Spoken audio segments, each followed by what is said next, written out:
XC90 se prodalo přes 600 000 kusů a vyráběla se 12 let. To je hodně dlouhá doba, takže Volvo za konkurencí už dost pokulhávalo. Tenhle nový model proto musel udělat velký skok v čase, aby se s ní srovnal. Musím ale přiznat, že se to Volvu povedlo. Auto je svým designem hodně nadčasový, nemá moc ostrých hran a sází spíš na čistý linie. Jediný, co mi na autě připomíná předchozí generaci, jsou zadní lampy protažený až ke střeše. Na Volvu je jasně vidět, že si chce jít svojí cestou a nikoho nekopíruje. Volvo u tohohle modelu hodně zjednodušilo i výběr motoru. Můžete mít v podstatě už jenom dva. Jeden naftový, druhý benzínový. Oba se dělají ve dvou výkonnostních variantách a vždycky to jsou už jenom čtyřválce. Tou třetí možností je ještě hybrid.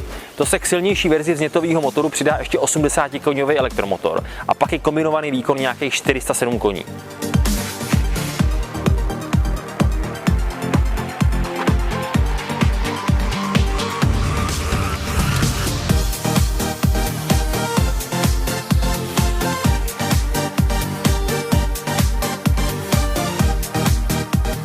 Touhle dnešní testovanou verzí je ale dvakrát přeplňovaná 2litrová nafta o výkonu 225 koní. Na začátek si rovnou řekneme, že tohle auto moc číslama neohromí, protože v podstatě tam, kde Volvo končí, tam její konkurenti začínají. Jediný auto, s kterým se XC90 může přímo měřit, je X5, protože ta jediná má jako nejslabší motorizaci ve své nabídce 2litrovou naftu. Všechny ostatní značky sázejí na osvědčený 3 litry, které jsou taky v kategorii velkých SUV nejžádanější. Musím ale říct, že pocitově to auto nejede vůbec špatně a dokud je ten motor v tahu, tak umí s Volvem slušně hejbat. Horší je to ale při jízdě po městě, protože auto chvíli trvá, než si podřadí, tak je znát ta časová prodleva na přešlápnutý plynový pedál. Těmhle pomalejším reakcím na plyn by měl pomoct tzv. Power Pulse, kterým budou auta od příštího roku vybavený. Ten se skládá z elektrického kompresoru a zásobníku na vzduch.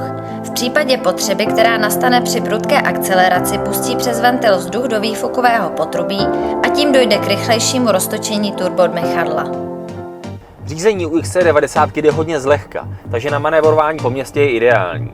Brzdy nejsou moc jedovatý, jsou spíš takovej střed, takže se dobře dávkujou.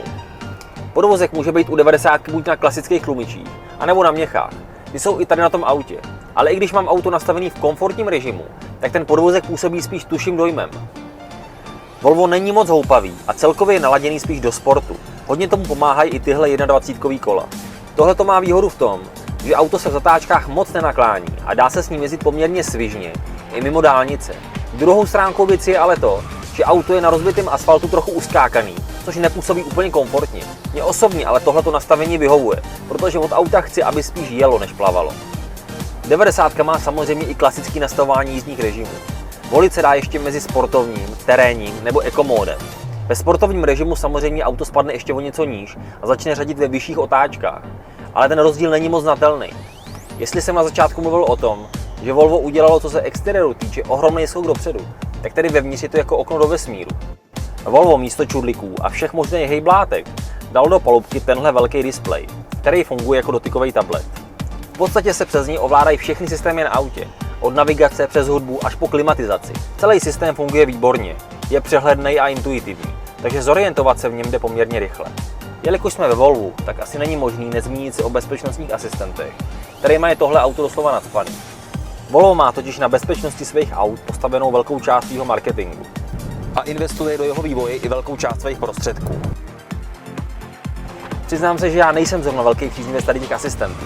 Nemám rád, když na mě auto bliká, pípá nebo dokonce brzdí ve chvíli, kdy to nestojí. Takže určitě dobře, že se v 90 dá nastavovat citlivost z těch bezpečnostních asistentů ve 3 režimech. Co se týká zvolených materiálů a dílenského zpracování, tak bych řekl, že odpovídají vyšším švédským standardům. A navíc je potřeba říct, že tato jednoduchost Volvu fakt sluší. Další věcí, která stojí za zmínku, jsou určitě tyhle sedačky. Nevybavím si, že bych v poslední době seděl v lepší. Tahle nová XC90 vychází na nějakých 1 300 000, což je zhruba o 100 000 méně než srovnatelná X5 s 2litrovou naftou. Hodně peněz u Volva ale dělá příplatková výbava. Tahle nabitá verze totiž vychází na 2 300 000, což je rozdíl skoro 1 000 000. A to není zrovna málo. To, co nevyznívá úplně špatně u tohoto auta, je spotřeba.